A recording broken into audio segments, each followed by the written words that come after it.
what is good? It's your boy Retro, and welcome to Nerds vs. Geeks. Today we got a lot in store for y'all, man. I'm actually going to show y'all my collection and what I'm collecting. Not my full collection, just like some of it. And I also want to get into a conversation that a lot of people have been asking me questions about, and what you should be collecting in 2021. Before we get into the video, like, comment, subscribe. Hit your boy with a like. It would be much appreciated. Hit us up on Instagram. Hit us with a follow, man. The link will be in the description. And hit up the eBay store because we got some cool merch, man. We got some cool custom stuff, some anime shirts, all that cool stuff. My Pokemon collection, some of that should be up there as well. And then I should be downsizing soon on my Funko Pop collection. So you'll see some of those. Probably not these specifically. But you will see some of them up on the eBay store. So without further ado, let's get into the video. So what we're going to talk about today is what you should be collecting in 2021, whether it's for value, for your personal collection, whatever the case may be. So I've been collecting Funko since 2017. NANI? My most, it feels like it's been a long time, my most anticipated pop was the Goku Ultra Instinct pop at the time that came out in 2018, and we had, I think it was one pop we had that me and my wife were interested in, and that was the Gohan with the Dragon Ball hat, the kid Gohan with the Dragon Ball hat. And then we walked into the store called Nerd Culture, which was in a dying mall area in Tampa, Florida, and we saw that Goku Ultra Instinct pop. And he was like, you know what? I'm gonna buy it, and from there, I've been in it to win it, bro. As you can see, my collection is getting bigger and bigger. I got more Funko Pops coming, some on pre-order. The reason why I didn't get rid of these is because the value started going up. I didn't notice that these pops had value. You know, it's $11 toy. I love Dragon Ball Z, so I bought it. It looked cool when I started figuring out, you know, the different variants, and there's chases and this and this and that, and there's different ways to find them. It's hard to get some. There's 1,000 pieces, 5,000 pieces, 10,000 pieces, 3,000 pieces, and those are even more rare than what it would be if you had the common pop. So it started getting really, really, really interesting. It did kind of slow down for me for collecting because a lot of the pops that I wanted on my wish list on my Funko app, I started getting.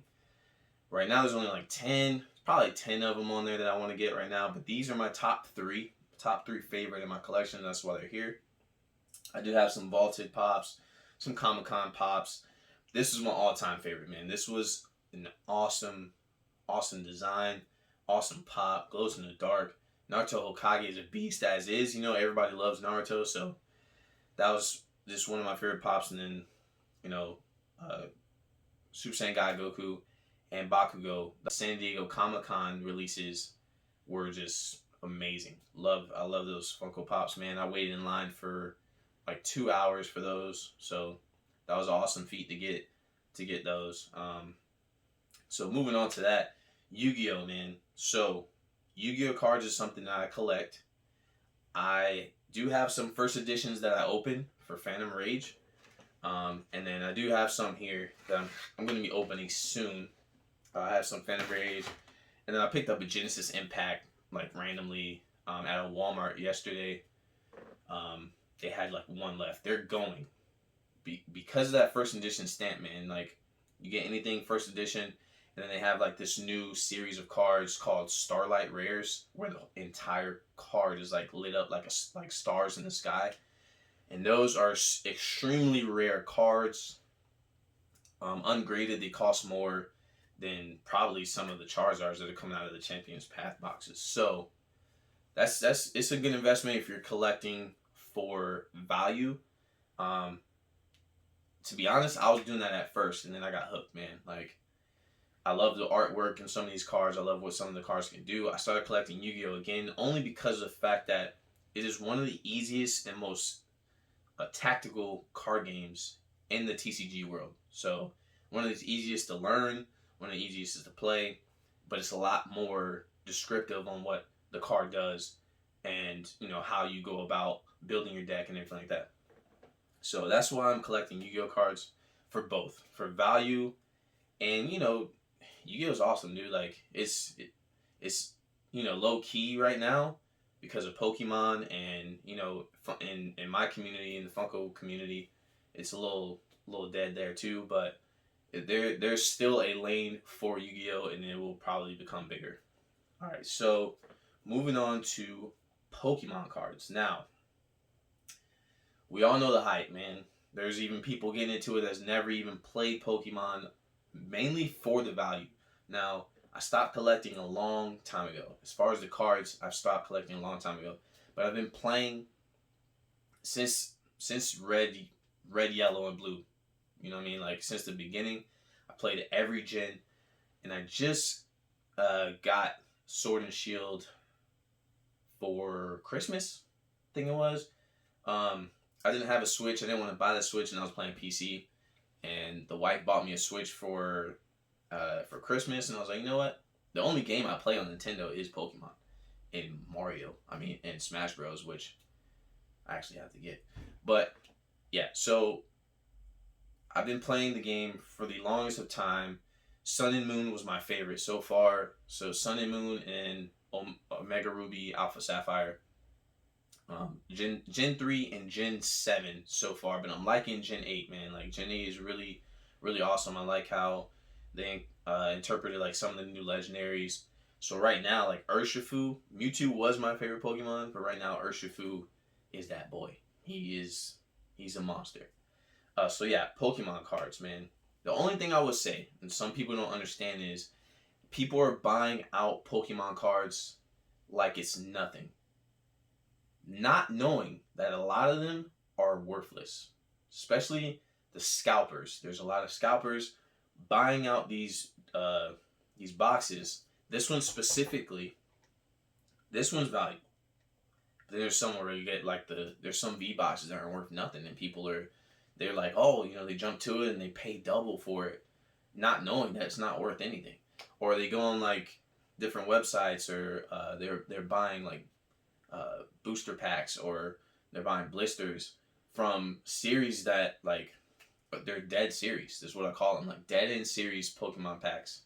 There's packs like you have to do the research. What I would recommend, I have a link in the description. TCG Player is an amazing app.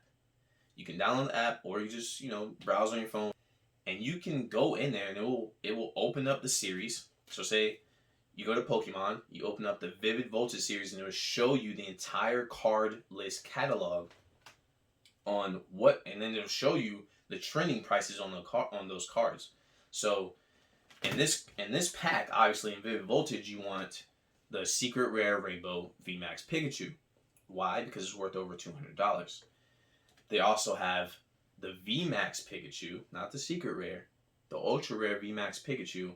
That's worth about $30. And you have some Secret Rare Rainbow support cards, stuff like that. Everything's in there, man. It's like my Bible when it comes to collecting trading cards, because that now, like, I don't need to go back in the TCG Player when I'm collecting Pokemon, because I know which ones I need to get, not just for value but for my collection as well. As you can see, I got Charizard there, mainly because I've been buying a lot of Champions Path. I have like 5 ETBs up there. I've had like 10 of these, and I didn't resell any of it. I've opened it for my own personal collection. That Charizard specifically is going to get graded.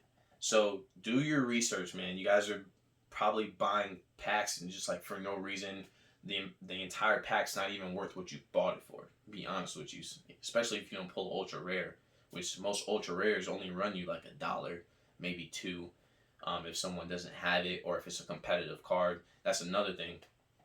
That's how they rank these cards, not just off of rarity. So you got the secret rares, but if the card is super competitive, if there's actual people that play, like myself, that play online, and then there's some people that play in person with the cards, there's some cards that are super competitive that other people don't have, and those are actually worth more too, and that's where you gotta do research. I use TCG and eBay, together. So I go on TCG, Shiny Charizard V is worth $250, lowest price on TCG Player. because they have all these marketplaces where they sell the cards. But you go on eBay, now there might be somebody selling it for $350, and then on eBay you also have the graded versions of that card. TCG doesn't have that, so you gotta do your product research. Product research on the series, excuse me, product research on the series and product research on the cards themselves. So aside from that, man, there's a lot of things that you can collect that are valuable. It's up to you based off of what you collect or what you like, what's valuable. So there's something valuable in everything that you collect, no matter what it is. Obviously, you can see there's something valuable in here. This is a $120 pop. There's a $120 pop. There's a $140 pop, right? There is at least 4 different cards that you can pull from here that are worth over $200 from Phantom Rage themselves, right? There's a Pikachu in here. We already talked about this. There's several cards in here that are worth 3 times as much as this pack, right? So I have 12 of them here. I spent $4 a piece, and you can pull all your money back and more from these, right? Especially if you get them graded. Shiny Charizard V came out of one of these. I've pulled 2 from one of these. So this is $20. Charizard V. I sold my last one for $270 when I should have graded it. Kind of like jumped into it and sold it, but now this is going to get graded. $20, $270, right? That's a $250 flip, correct? Okay. So then in here, Pokemon Trainer Toolkits, which are still up for the giveaway. Once we hit those 50 subscribers, man, we're going to do a raffle for the 50 subscribers for YouTube. And y'all going to get one of these, bro. So I can tell you now, if you go to my last video, I opened up one of these. There's a Burning Shadows pack, which has a $400 Charizard GX Secret Rare in there. Or is it Hyper Rare? One of the two. It's a rainbow card. Charizard GX. Secret or Hyper Rare. I have to look at it again. It's in the Burning Shadows pack. It's worth $400, right? Not counting, that's ungraded. Then you have a Sun and Moon base set, and then you have 2 Sword and Shield Rebel Clash packs in here. On top of 2 Dedenne GXs that you can only get in here. This is what you make it. You can either rip it apart. If you're selling for value or collecting for value, you can rip it apart, figure it out, probably make your money back, maybe double, or keep it. Because it might stop selling. It might go out of print. You might not even make them anymore, and now they're valuable. You know what I mean? So this is a process. When you're collecting, it's always a process. You have to have a plan, whatever it may be, whether you write down notes or you make spreadsheets. You have to make, what's due based off of what you collect. So say you collect sports cards, which right now, basketball is an amazing investment, mainly because if you think about it, the reports from FIBA saying that there's 450 million people in the world play basketball on record. That's from professional breaking down to amateurs. So imagine how many fans there are. So you're talking about professional to amateur leagues on paper. That's on paper. There might be little mom and pop leagues in your city that's not on paper that play 450 million people that play. So imagine, like I said, there's 7 billion people in the world. How many people watch basketball? 1 billion followers follow basketball. It's a huge, huge sport. It's becoming bigger than any sport in the world aside from soccer, because soccer is played in every country. Basketball is not played in every country. Some countries don't even know what other sports are but soccer. It's the only sport they know. So it'll never happen. Soccer is my favorite sport personally, so it hits here when it comes to talking about that. So yeah, man, if you guys want any advice on how to appraise your stuff, how to fill out submission forms, you guys hit the comment section, man, and let me know what you guys want to see, what you guys want to talk about, how to submit graded cards, how to appraise your cards, what packs to buy, what Funko Pops to look for. It's all out of popularity mainly. So that's basically what it is, man. Find out maybe what's the most popular anime. Like that's all I collect. I collect anime. I don't collect Marvel, DC, which I mean, those are huge lanes for Funko Pops, but there's so many of them. But I collect anime only. That's just me because I don't want to go broke. So it's all out of popularity, dude. So you just got to figure it out. Sit down, ask yourself what you want to spend your money on. That's the main thing. And is it profitable for you? Is it valuable to yourself?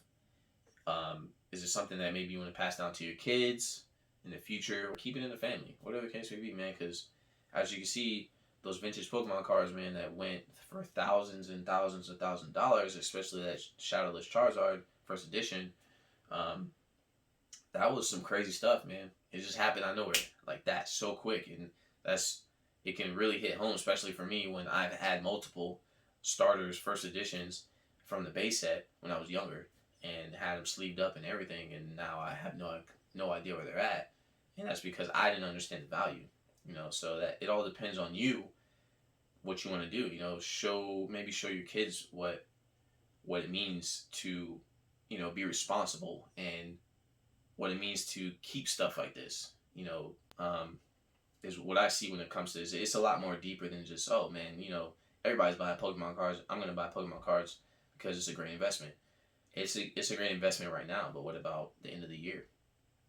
There's multiple different series coming out, and I pre-ordered the Shining Fate series, and I'm pretty excited about that. And then you got the Battle Styles, Urshifu Rapid Strike and Single Strike Urshifu series that are coming out, that I'm also gonna pre-order. So that as long as people are keeping it alive, there's a lane for it. So man, like, just gotta sit down, think about it, figure out what you want to do, man. Stay in your lane. Don't veer off just because other people are, because you might lose something extremely valuable, not just to yourself, but maybe even for your pockets. You know what I mean? So if you guys enjoyed the video, like, comment, subscribe, hit the notification bell. Hit us up on Instagram at Nerds vs. Geeks, and hit up the eBay store if you guys want any custom merch, any merchandise that we're selling on there. All links will be in the description. Peace.